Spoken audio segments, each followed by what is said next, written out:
Om Jnanatimirandhasya Jnananjana Shalaka Chakshunmilitam Yena Tasmai Shri Gurave Namaha. Merge into the existence of God. You go to the Himalayas and do austerities for 10 million years. That can't compare to one time taking one rasgulla offered to Krishna. So what would you rather do? Anyway, no one's going to the Himalayas, there's no question. Even if they go, if you go to Badrinath now, you see everyone driving their Maruti cars with their disco music blaring out. Oh, we went to Badrinath for yatra. We saw everything. You see, here's the photo of Bhagavad-gita, here's the photo in the hot springs, and here's the photo on the mountain, and here we are in our swimming trunks. We went for a yatra. We got a lot of punya. Next year we're going to go to Banaras. You'll see the photo, of me disco dance on the bank of the Ganga, getting some punya. So anyway, no one's interested in all this religious activities and everything. So even if you just take prasadam, you make more advancement because you're approaching Krishna. If we approach Krishna, then all the causes of our suffering melt away. Take prasad. Why are we distributing prasad? We have this food for life program. What does this food for life mean? Is anyone starving? No. What does it mean, food for life? Does it mean that by feeding them they stay alive? It means giving them spiritual life. Otherwise we're not interested in feeding people. Feeding means everyone's got food. If you feed them, they think very nice. So save 10 rupees. So 10 rupees more, I can get some hooch. That's all. Maybe if the Hare Krishnas come and feed me enough, I'll save up and I can buy some foreign beer. And it'll be very prestigious. In the Joga party, if you can drink foreign beer, it must be very prestigious. So no one's starving, but food for life means giving prasadam, that you get spiritual life. It's not just eating. Oh, good, we'll come to the Hare Krishna temple, then we don't have to cook on Sunday. That's all. Safe. We'll have more time for watching the video. And ladies, they also don't have to cook. Boring. Now, get the food out of the can. Throw it in the pot. Here's your dinner. No, giving prasad, Krishna prasad, food for real life. Not simply for this body, but spiritual nourishment. So why are we inviting people to come here? Take prasadam, take darshan, and hear this lecture also. Otherwise, take prasadam, you take darshan, but unless we understand what is the purpose of Krishna Bhakti, what is the purpose of building this whole temple, why are we inviting people to come, then we may take it as a not very important. That's all. Krishna Bhakti, that's all. That's nice. I like it. I also like this guy. I also a life member. But life member means what? Life means there should be some life in our life membership. Not simply come once a year at Janmashtami, give a donation. That's nice. That's good. But life means we should chant Hare Krishna, understand who is Krishna, understand what is the purpose of life.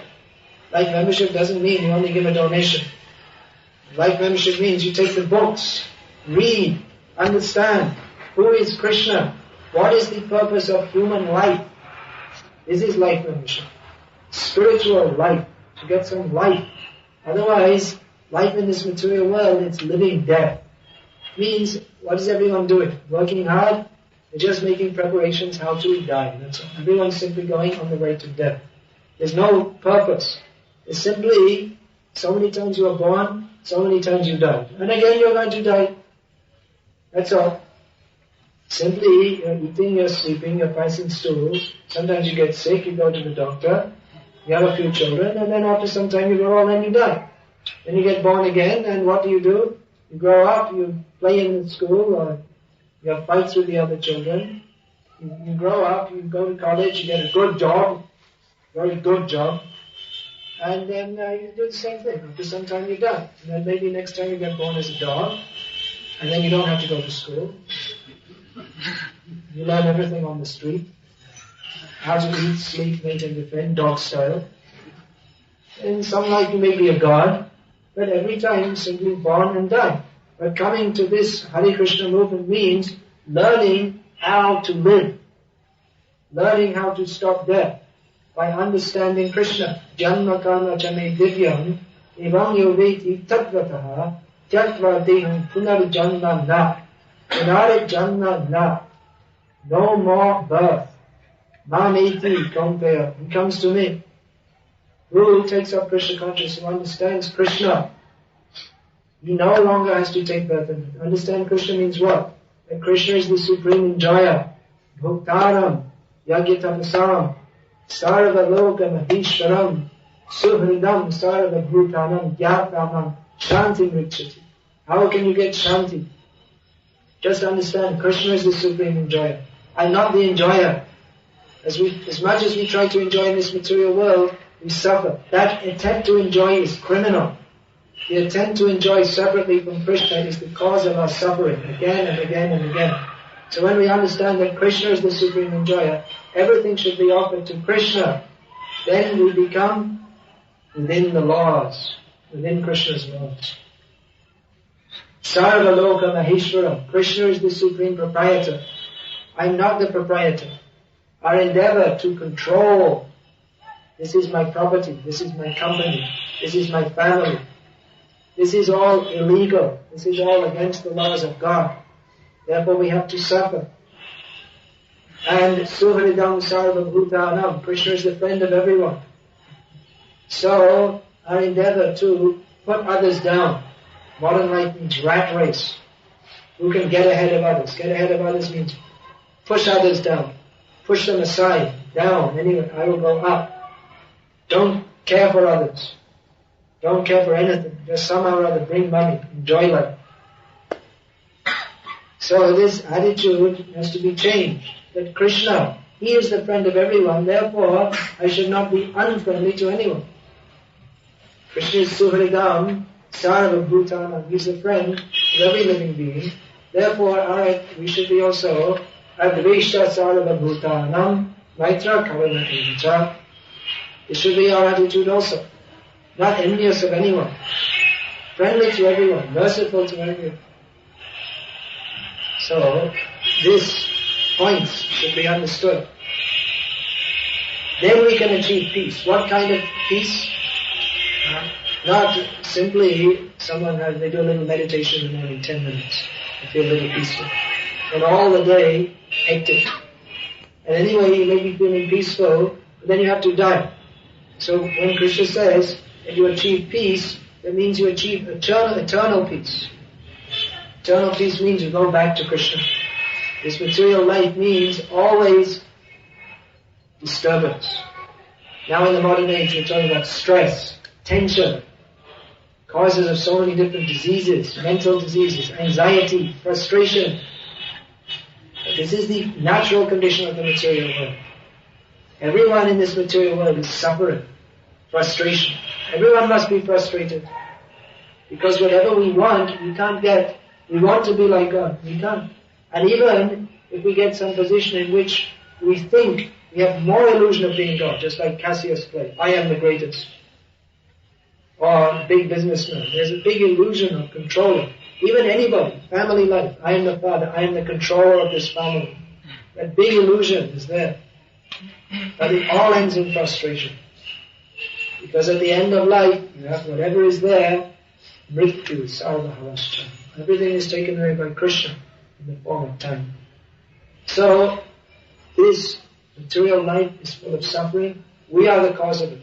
We cannot blame anyone else. It's not God's fault. It's not, we blame, I'm suffering. Why? It's the government's fault. It's my wife's fault. It's my boss's fault. No. We are here because of our own fault. Because we have this envy of Krishna. Therefore, Krishna consciousness means to understand who we are. We are not these bodies. We are eternal spirit souls. We are servants of Krishna. We have to serve Krishna. Then we become happy. People, no, I don't want this. I don't want to show myself as inferior to anyone, not even God. Therefore you suffer in this material world. If you're such a fool that you can't recognize that I am totally insignificant. If we are so proud that we cannot even bow down before God, then we suffer in this material world. Then you continue with your illusion. I'm a big businessman. I'm a big yogi, I'm a big boxing fighter, I'm a big dog, whatever it may be. Whatever body we're in, we are simply thinking, I am so great. But we're not at all great. We are insignificant. We become significant when we recognize a relationship with Krishna. Then we actually become great. Who is great in this world? Who has surrendered to Krishna. And everyone else, they're simply suffering in different bodily forms. So many big names are there. Gandhi, Jinnah, Nehru, Napoleon, Einstein. And where are they all now? If they're such great persons, where are they all now? Who can say? Suffering somewhere else in the material world. They had the chance to be in the big illusion. I'm so important. Gandhi, I'm so important. If you don't do what I want, I'll fast to death. Don't do that. I will. Oh, Gandhi. Oh, I'm so important. Jinnah, I will get Pakistan. Just father of the nation. Nehru, I am the Prime Minister. Now where is he? No one can sit. No one can sit. Same ahankar. I am the head of the family. The dog in the street. I am the biggest dog. This is all illusion. It's all suffering. Krishna is giving us this advice. Don't identify yourself with this body. You're not this body. As long as we identify with this material nature, we are simply producing our suffering. It's like a great chain of karmic reaction. And I'm in one body because of the previous body I got. And now, instead of using this body to understand Krishna, I'm simply perpetuating my illusion, perpetuating my material life, so I get another body. It goes on and on and on until we come to this point of saying, I had enough. Now I'm going to surrender to Krishna. Just like being beaten. Alright, enough. I surrender. Then we surrender a little bit and then we get free. Well, maybe I can try again. Bhakti Thakur has given some good advice. Jeev Krishna Das, Vishas Karle Ka Aur Dukha Nai. Just this one little line in very simple Bengali language, if we can understand. Jeev Krishna Das, I am Jeev, means I am eternal spirit soul. I am not this body. Jeev Krishna Das, I am the servant of Krishna. I am not the master of Krishna. I am not the master of anybody. I am the servant of Krishna. One who is very lucky, by the mercy of Guru and Krishna, he gets to see the devotion service. So that is my good fortune. So you may say, what is it, some kind of lottery game? And even Einstein said, I don't believe God is playing dice with the universe. It's not a lottery. But the fact is that one who is lucky, what is that luck? That is analyzed.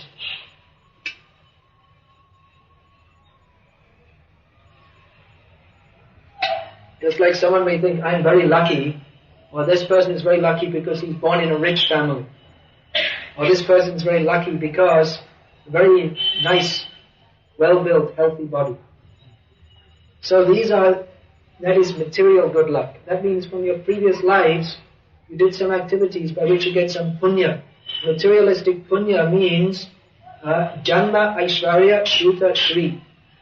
One who has birth in a good family, sufficient money from birth or you see some people, even without trying, money is always in their hands. And others, they struggle like anything and they never have any money. Some people, they have, someone will look in their hand. Money is there. Janma Aishwarya Shruta, some people are more intelligent or well educated. And someone is good looking. This is Bhogam-mukhi punya. That is good luck. People perform pious activities with the object of getting materialistic enjoyment. That is called Bhogam-mukhi punya. That is good luck in materialistic sense. There's another kind of punya, moksha-mukhi. Someone performs pious activities which help one on the path of impersonal liberation. Then there is bhakti-mukhi punya. That means if someone does something in a previous life which is conducive towards devotional service, then in the next life he gets the opportunity to take up more bhakti. So, just like for instance, dog, in the body, a jiva in the body of a dog, somehow or other gets the opportunity to eat some prasad. So first thing is, next life as a result, Krishna Prasad, he'll get human body with the opportunity to at least take some more prasad. So those who have performed pious activities conducive to bhakti in their previous lives, then their consciousness becomes somewhat pious, it becomes somewhat ready for receiving bhakti. Just like you see, we're preaching Krishna consciousness all over the world. We say the same thing more or less to everybody. You're not this body, surrender to Krishna. Some people, they just read one of Prabhupada's books and immediately they come. Where's the temple? I want to join. And others, they read it. Just like when I first saw one of Prabhupada's books. I saw someone had started to read it and they folded the page on page 1 and never gone back again. Their interest lasted for 2 paragraphs. No interest. So I read it and my life changed. So, those who have performed pious activities which are conducive to bhakti, they can take up bhakti. They're more ready to take up bhakti. Like Krishna says in Gita, Yesham Tantagatam Papam Jananam Punya Kamanam Tidvanga Mohane Mukta Bhajante Mam Dridhavrata. Those who have performed pious activities in previous lives and in this life, who are free from the duality of delusion, take up my service in all earnestness. Now, one has to be somewhat ready. When it's just like building up a bank balance. When you get enough, you can start your own business and buy your own house. So when there is sufficient build-up of, actually not bhakti, but the lead into bhakti, that's called agyata sukriti. Sukriti, you may know or you may not know. Just like the dog is eating prasad. For him it's food. He doesn't know. He doesn't care what it is. It's food. But he's getting some touch of Krishna's mercy. So when that builds up, the consciousness becomes purified sufficiently, so when you hear the message of Krishna, you feel it goes to your heart. You want to take it up seriously. So for this reason, Krishna comes himself and shows himself. He preaches. When Krishna was here in this world, he traveled. He was in Vrindavan. He went to Mathura. And he went to Dwarka. From Dwarka, sometimes he went to Mithila. Sometimes to Kurukshetra. Sometimes to Varanasi. When he was traveling, so many people on the way saw him. Ramachandra Bhagavan, he was in Ayodhya. Then he went to all of India. He went means that so many people saw him, took advantage. Chaitanya Mahaprabhu also, Nityananda Prabhu, Balaram, they all traveled so people could see them.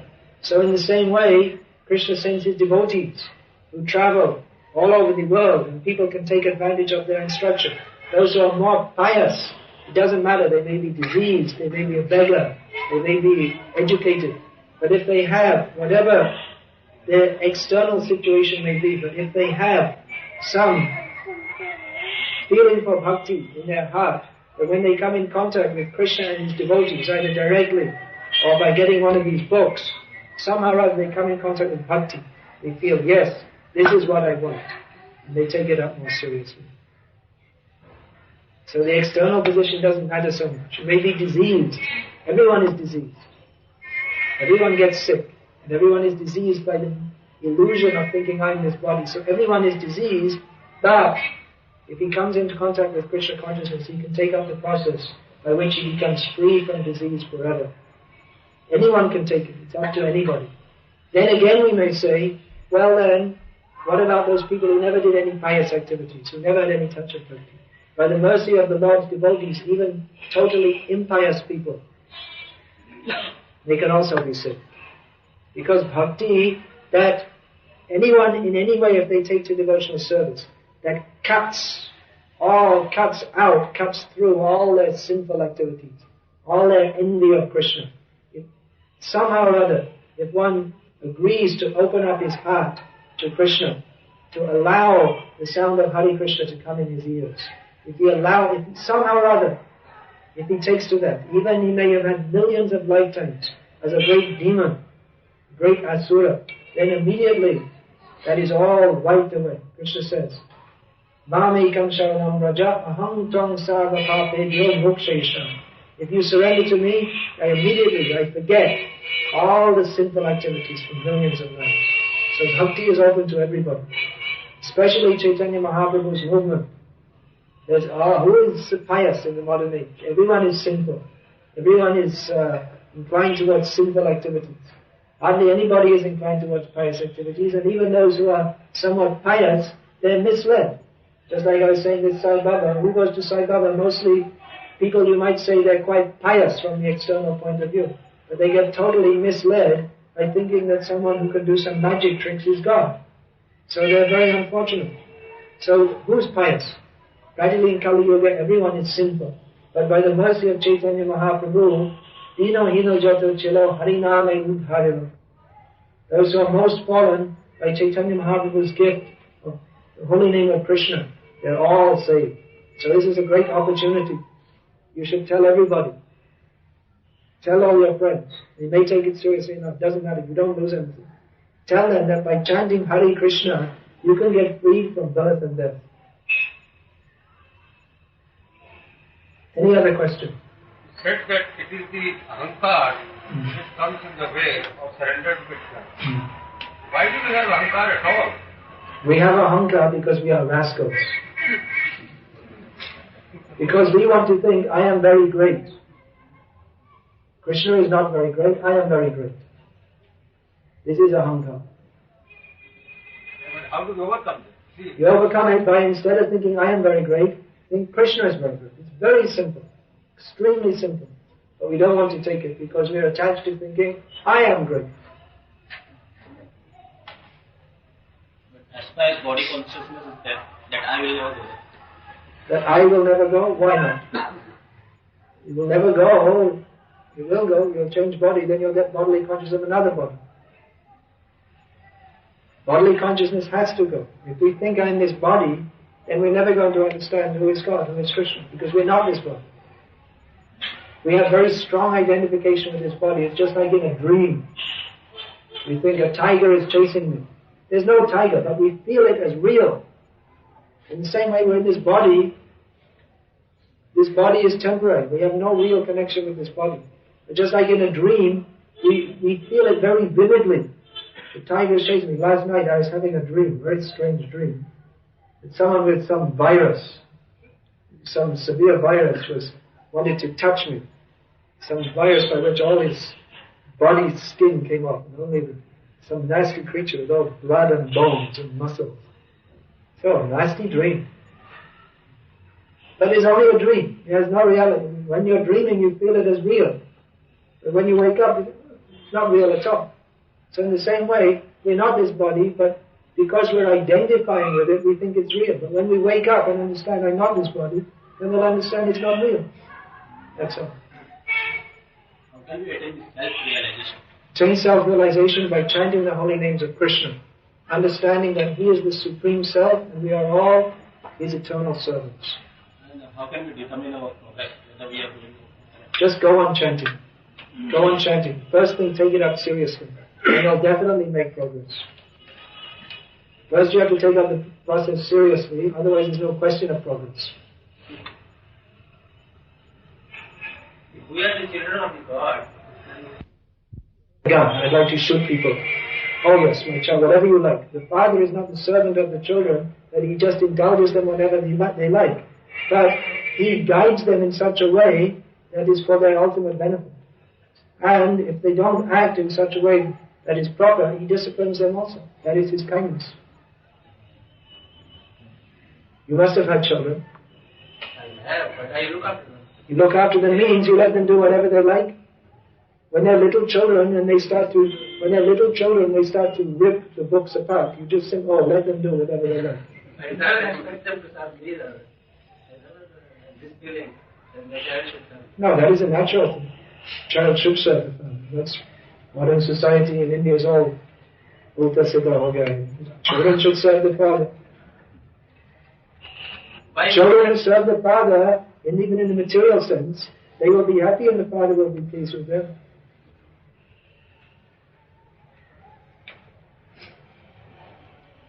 So we are all servants of God, we are children of God. Yes, servant. Also children means that it's not a forced relationship like in a factory. You serve the boss, but it's a relationship of love. Love, first thing there has to be sense of subordination. Within that love, first we have to understand we are subordinate. Then our spiritual life can begin. Later on we understand. loving relationships. First we have to understand that I'm not God. We are, at the present time, we are trying to dominate God. That this material nature is the gift of, that is production of God. We are trying to dominate that. So we are trying to take God's position. So first thing we should understand that I am subordinate. That is the first thing to understand. Just like a child, when he gets naughty, father may be very playing with him, this and that, but when the child becomes very naughty, then he has to discipline. You have to understand. You have to do what I'm saying. That's all. The child may say, why? There's no why. Father is superior. The children doesn't know what is his own best interest. He simply has to follow. The father knows what. Yes. Could you please speak a little loudly? I have a mic. We don't realize our purpose of life. Yes. What is the real purpose of life? The real purpose of life is to get free from the illusion that I am the enjoyer of this material world, to come to our actual position, which is the servant of God. That's all. Very simple.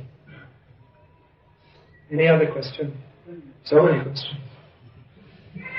How are we running for time? Is there any time limit? You can go till 2 o'clock. Okay. Related question. Yes, and the child doesn't know what he does, whether it is right or not, and the parents' duty is to guide him. But after some time, don't you think that it leads to a bit of conditioning for the child? That whatever natural feelings he has, that is suppressed and that is guided by the parents? No, the parents should guide the children as to what is best for them. If you say the children should just do whatever they like and have freedom, that means they won't develop as civilized human beings. Child actually is like an animal in many ways. He has no sense of discrimination, no sense of control, can't even control his passing stool. The child has to be trained how to live as a human being, then he can be happy.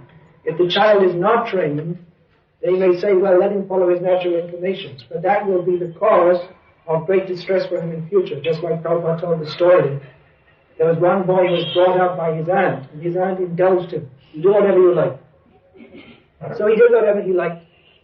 And he got in bad company. When he got older, he became a dacoit. So he used to kill people and rob them and so many things. So he was eventually caught and sentenced to public hanging. So then when he was going out to be executed, it's, what is your last wish? Please call my aunt, who was there crying in the crowd. Please call her over. And he said, please put your ear very close, because he was tied up. So she thought he wanted to say something in his ear, in her ear. He bit off her ear. And why did you do that? Because your fault I'm here. If you had trained me to be a decent person, I wouldn't be here today. You should have disciplined me. Parents have to train the children. The same way, we have to take instruction from authorities, those who know what is the instruction of God, to train ourselves in such a way that we can live a proper life and a happy life. We may think, let me just do whatever I like. But you may say that, but people are not happy by doing whatever they like. Just like in America, they have this idea of freedom from the hippie era. Freedom means you can go wherever you like, do whatever you like. So there are so many airports and people are flying here and there. But yesterday I was in Los Angeles, today I'm in Chicago, tomorrow I'll be in New York. They think this is freedom, just to fly around here and there. It's not freedom. Freedom means to get free from repeated birth and death. And if we talk about our natural inclinations, we should know what our natural inclinations are. And what is our deepest natural inclination? What do you think? I would say our deepest natural inclination is to be happy. Everyone wants to be happy. Does everyone agree with that? Right. So in this material world, we're acting in different ways, isn't it? People are doing all kinds of different things. With the ultimate object of what? Becoming happy. But practically we see that people are not becoming happy. So actually Krishna consciousness is the training by which we can come to our natural position, which is to live with Krishna, laugh with Krishna, eat with Krishna, dance with Krishna. That is real happiness. But we have to reform our mentality because we're mentally diseased. We're all crazy. We're thinking that this body is a cause of happiness, which it isn't. It's a cause of suffering. It's the vehicle by which we suffer, and get the suffering of death, and again we get reborn to suffer. So these rules and regulations this training in philosophy is just to bring us to our natural position. One who is trained in Krishna consciousness, you don't have to say to him all the time, you're the servant of Krishna, you're the servant of Krishna. Not only servant, he's and Prakriti. Time, work, the living entity, God, and material nature. What is the cause of suffering? Of course, most people in the modern age especially are not very much interested in philosophy. But this is the subject matter of philosophy. What is the actual cause of suffering? Am I the cause of my own suffering, or is it simply that I'm being forced to suffer or enjoy? In this chapter, which is titled Nature, the Enjoyer and Consciousness, Lord Krishna is giving the answers. Now, we may ask, well, what's it got to do with me? This is just some philosophical discussion. That is simply some intellectual waffle. But I have to live my life. It's not just some intellectual talk. This is vital to all of us. If we know what is the cause of suffering, then we can start to work on negating that cause and come out of suffering, be free from suffering. Now, mostly in the modern age, people are so dull-headed that they don't even see that they're suffering. Or they take happiness, the opposite side of the coin of suffering. They take happiness to be something which is actually just another kind of suffering. Just like, for instance, eating meat. Some people think this is a cause of pleasure, but actually it's a horrible thing. Or rock music, this is considered something pleasurable, but it's just inflicting some kind of disjointed, loud noises upon your consciousness. Or, the best example, of course, is the highest pleasure in the material world, sex, which is taken as this is the greatest pleasure. But actually it's simply a cause of suffering, both before, during, and after. Before, people, male and female, they are simply titillating each other's senses. Then there's a frustration which arises in the heart called lust, a desire which arises called lust, which actually is not a source of pleasure. It's like a burning pain. That Lord Krishna describes in the Gita, that it's burning. It just goes on burning. Feel the burning feeling. Then there's so much lead up. You have to talk with a woman in such a way, or a woman has to talk to a man in such a way, very artificial manner, just to attract each other. Then when they come together, for a few seconds there's interaction, and then afterwards feeling of, again, frustration. This Jayaveda Swami was reading out to me. One Frenchman had made one saying in French of all languages, because the French are famous for their proclivity in this area, saying that all animals, they are sad after sex. That's also described in the Srimad Bhagavatam. That in the heavenly planets, what are the heavenly planets? Why do people go? Because they want to go to Swarga, so they can enjoy Tetam Bhutva Swarga Lokam Vishalam. You can enjoy heavenly pleasures. So heavenly pleasure there means that if men have very strong, beautiful bodies, and women have beautiful bodies, and they can enjoy sex, and no progeny, no children, because children mean suffering. You have to look after them. No children except at the end of life. So even there it's described, even though they enjoy sex pleasure in beautiful bodies more than we can imagine here. You're more beautiful than the Miss India. I saw in the newspaper they had Miss Lovely Legs and Miss Nonsense. Absolutely. It means the name someone Thai means they're a Karnataka Brahmin family. Miss Lovely Lips, Miss Prostitute. She's made herself public prostitute #1. So even the women there are much beautiful than Miss Lovely Legs, prostitute Miss Pai. Then still, they also after sex feel sorry. So what is taken as happiness in this material world is not happiness at all, it's suffering. But those who are enamored by this material energy, they take suffering to be pleasure. Those who are more intelligent, they come to Hare Krishna land on Sunday and listen to this lecture and try to understand what is actual happiness, what is suffering, why are we suffering. Those who are intelligent, the beginning of intelligence is to see that I am suffering. Because mostly people, they don't see that I'm suffering at all. They take this nasty life. Bombay, modern city, means nasty life. How is everyone going to work? Squeeze in a train. And then also on the train, you have to be careful, pickpockets. Or not even pickpockets, sometimes in the ladies' carriage, thief comes in and snatches the gold chain. And if there's any protest, then cut them with a knife or a razor. They're horrible. And then in the work, what is the work? Some factory, office, work. Where is the pleasure? And then what is the pleasure? You come home and watch MTV. That's another kind of suffering. That's all. Or you watch on TV, what is the movie? People killing each other. This is the pleasure. This is supposed to be pleasure. That you can relax and watch people shooting each other. This is pleasure, and all blood comes out. This is, oh, how wonderful, how nice. This is pleasure. This is advertised as pleasure.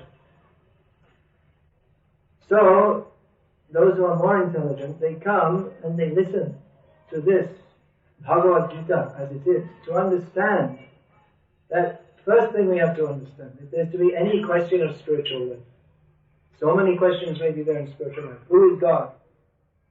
What is our relationship with God? The first thing we should understand, that this material world is not a place of happiness, it is a place of suffering. So many times, you see, young men, they're interested in Krishna consciousness. They're asking, well, they're not married, but they're asking, well, can't I just live at home and have a nice life with a nice family and nice children and at the same time be Krishna conscious?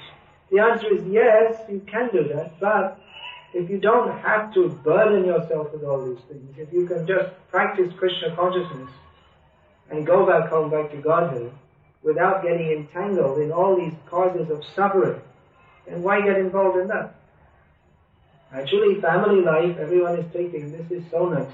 But it's a cause of entanglement, suffering, anxiety, with no intrinsic meaning in it.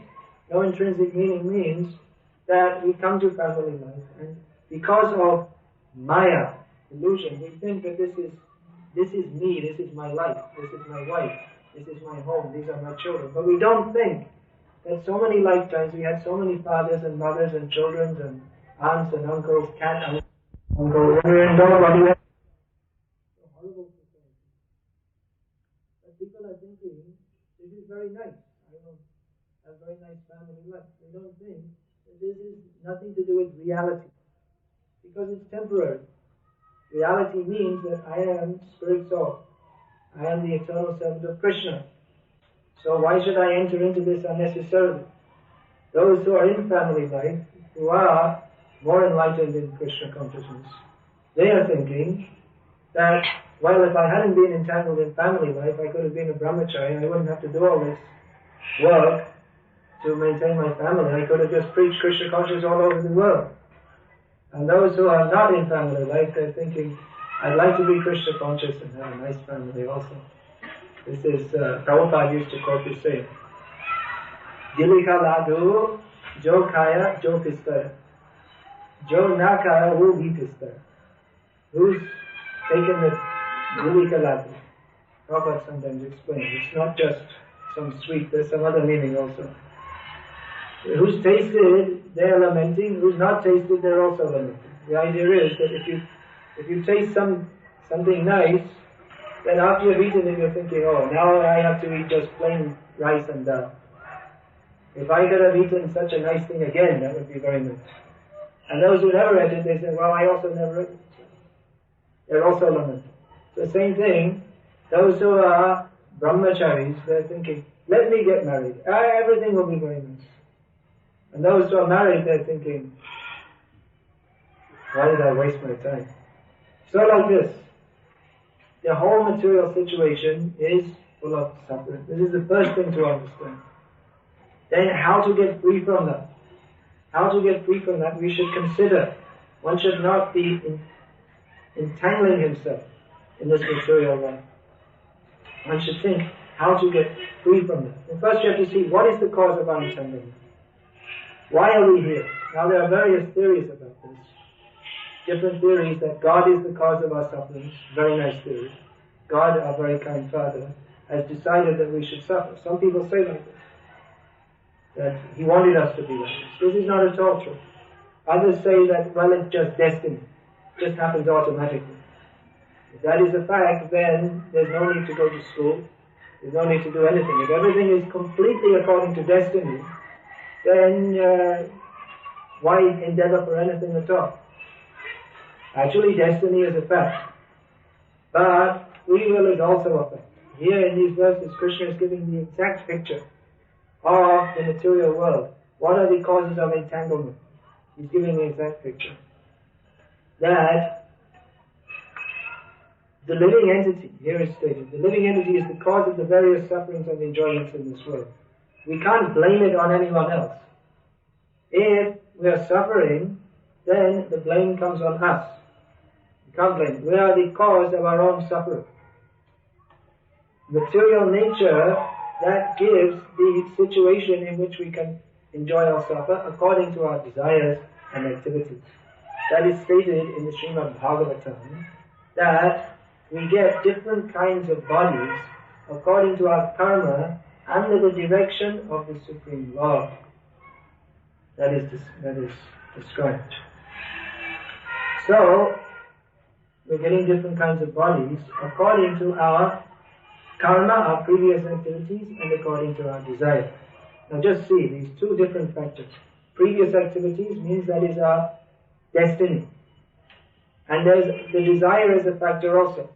Now just like for instance, someone may like to eat different kinds of food. He's very much attached to food. Now, if he performs punya karma, he may get born in a rich family with a healthy body, and he can enjoy eating kachoris, gulab jamuns, puris, so many different things. So he has the desire and the good karma to enjoy like that. Now, if he has the desire that he's a sinful rascal, then he may get born as a pig, and he can eat all day and all night, all nonsense. So it's not simply that you desire and you get what you want, but there's the factor of your karma also. So the destiny is there, and God sees what you are destined for, what are your desires. God sees exactly. We see everyone is in a different situation. You won't find in history even that two people's thumbprint is the same. Why do they do the thumbprint for those that can't write? Because everyone, even two twins, identical twins, their thumbprint will be different. Because the living being in this material world, he is carrying different concepts of life, from life to life to life, and so many different desires. There are so many different permutations and combinations of desires. Therefore, we get different kinds of bodies. There are Vedic sciences by which you can study various patterns, just like there's science of physiognomy. You can see, just like for instance, if people have very bushy eyebrows which are closely joined together, then you may not trust them. Or if someone stutters, that means that quite likely he was a liar in his last life. And there are different symptoms that you can see. You can see different karmic patterns. Science is there what you can see. But these are only general terms because every individual is different. Everyone has got their own different desires, and that manifests in different kinds of bodies.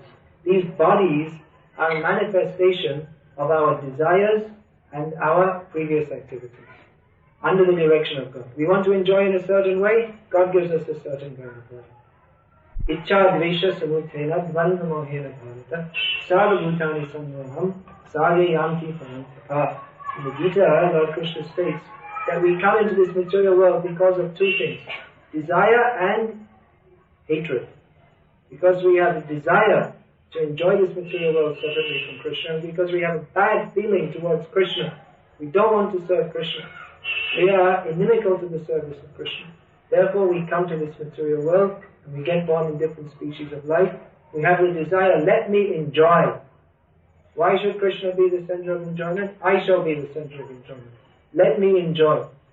Everyone is thinking, isn't it? Every living being thinks in terms of their own self. To every person, they think, my own self, I am the most important. Just like, for instance, it may come in the newspaper. I saw this practically during that time of the earthquake in Latur. I was here in Bombay, and then 4 o'clock in the morning, taking bath, and 3:30, and all of a sudden, the shower started shaking. So anyway, there was an earthquake. Then that night I was scheduled, I went on the train to Gujarat. So I saw the news came, so many thousands of people killed and this and that. No one cared at all. They were just talking about, oh, the weather is too cold, or my first son is getting married, would you like to come to the wedding? Don't care at all. Just like you see,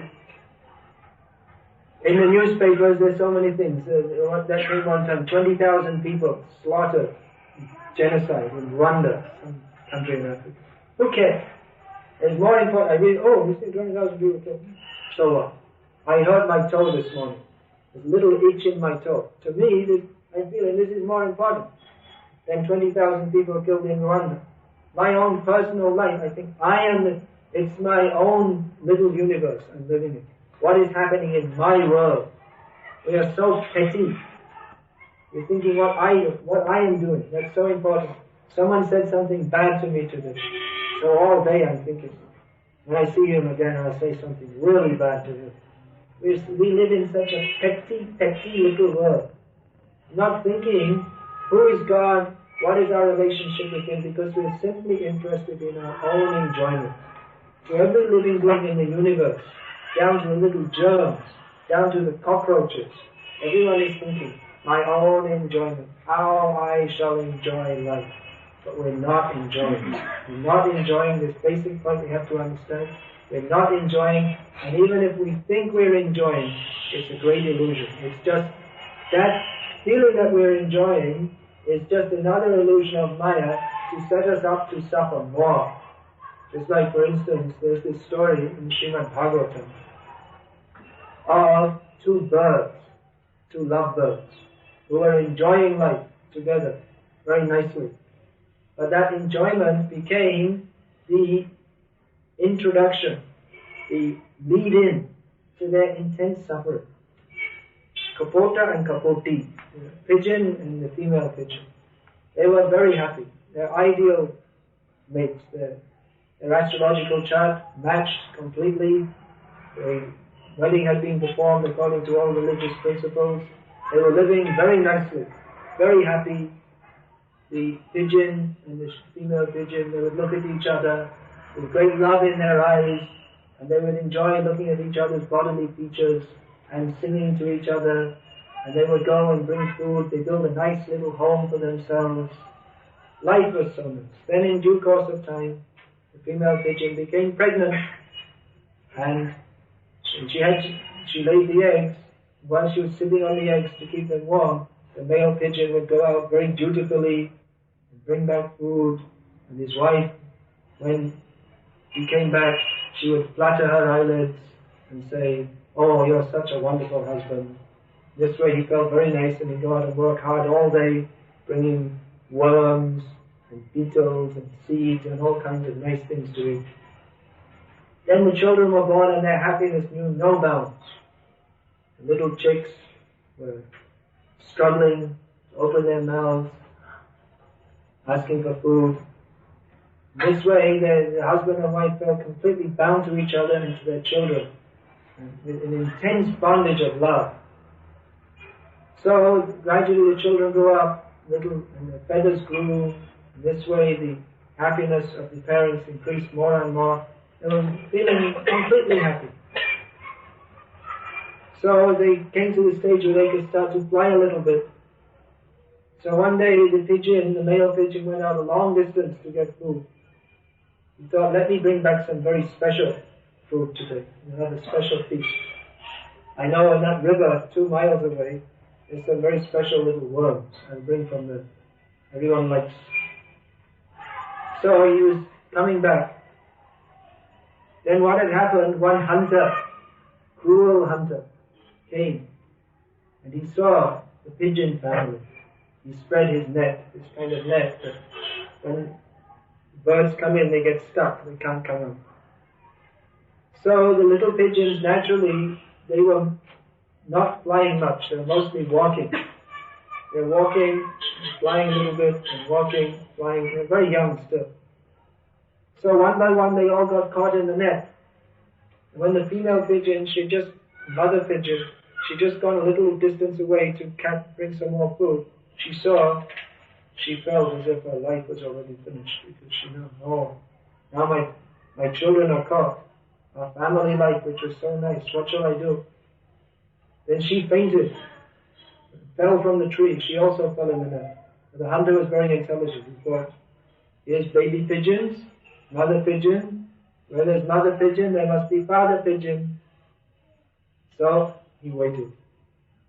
Then the father pigeon came back, flying back, thinking, with a big mouthful of worms, thinking, oh, my family will be so happy to see this. They'll be so pleased with me. I'm such an ideal father and husband.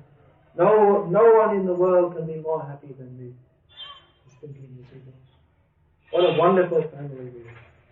So then he came back and lighted on the tree. He looked around and he saw his wife and all the baby pigeons struggling, pathetically calling out, calling to him for help. But there's nothing he can do to help. So what to do? He thought, oh, now my life is finished. What is the point of living? Everything, the cause of all my happiness, my wife who was so faithful and chaste, always served me with sweet words, and my children, I had so many plans for them, how we would get them married and they would also live happily. Now everything that I had to live for is simply lost. So he also, not feeling any more need to live, he simply fell in the net, and like a courageous husband, he died with all the rest of his family members. Of course, Prabhupada told this story a little differently. He said, Prabhupada told this story that the pigeon, he saw them all caught in the net, and he thought, just see, I was in illusion for so long. I was thinking that my family members, they're the cause of all happiness, but it's all temporary. Now they're going to die. Now I'll take sannyas and go back to Godhead. So Prabhupada, he told that a little differently. But the point is that what we are taking as happiness, that ultimately all ends in distress. This we should see. And what is the root cause of the distress? The root cause of our distress is that we are not identifying ourselves as serving. That suffering, what is that suffering? The endeavor to be happy in this material world is simply the cause of suffering, more suffering, and more suffering. The very endeavor itself, the very idea itself, is the cause of suffering. So if we want to be happy, which everyone does, then we have to accept this much, that I am not the controller, I am not the enjoyer, I am not the center of the universe, I am not God. Krishna is God, He is to be served. And if we do that, we'll be happy. It's a very simple thing. Then we may ask, why is it, if it's such a simple thing and a natural thing, that people don't take it up? The reason is there because of this ahankar, false pride. That I should be the enjoyer. I should be the controller. Why should I bow down to Krishna? Because to serve Krishna, to attain our constitutional position of happiness, we have to take this humble position. That is required. Actually, that is natural for us also. We should be humble because we are insignificant. But because of this false ego, we are thinking, I am very important. Everyone should bow down to me. Why should I bow down to anyone else? Because of this sense of false pride, we cannot give it up. Therefore we have to suffer. You see, even the yogis, they go to the Himalayas to perform austerities. Why? To get free from suffering, so they can enjoy spiritual happiness. They have realized that this material world is not a place of enjoyment. But they cannot accept the actual means of happiness. The yogis, they can perform very severe austerities. They can bathe. They can immerse themselves in the cold river in the winter for hours on end. And in the summer heat, they'll surround themselves by fire and sit under the sun. They'll have burning fires around them. They'll go for days without eating, living only on air. They can perform severe austerities. But one thing they cannot do, they will not do, is they won't surrender to Krishna. For them, they find it easier to perform these severe austerities than to simply accept that I am not very important, Krishna is important, I should surrender to Krishna. Rather than do that, they'll perform severe austerities. And by performing those austerities, they get mystic powers. They can read other people's minds. They can just put out their hand. What do you want? Ah, what do you want? You want some pomegranate? Here, take it, fresh from the tree. What do you want? Seeker watch? Why Seeker? Rolex. Here, take Rolex watch. They can do. They have some mystic siddhi. So, this, instead of getting them free from illusion, this increases their illusion. Just see, people are praising me. I can do so many wonderful things. People are saying that I am God. Just like this Sai Baba, so-called, whatever his name is. Satya Asatya, whatever his name is. He has some power, no doubt from some previous life. So he can do some petty tricks. Some petty things. Some ashes, some gold necklace. So he is in the illusion that I am God. He's thinking, not only people are saying, he's also thinking. Because of illusion, he's thinking that I am God. Because he has some little Shakti. So the Maya captures the yogi. That austerity they're supposed to perform so they can get free from Maya. That Maya offers. Here, you take mystic siddhi. You can become invisible. You can make things appear in your hand. See, and more Maya. I'm so wonderful. I'm so great. I'm God. Everyone is thinking I'm God. Even the dogs are thinking. All the dogs, they're running. Who can bark the loudest? In Russian they say dog's wedding, right? When the dogs are barking in the street, they're all rub, rub, rub, rub, all. Who can bark the loudest? In Russian they call it dog's wedding. They're having a celebration. They're all barking. So who can bark the loudest?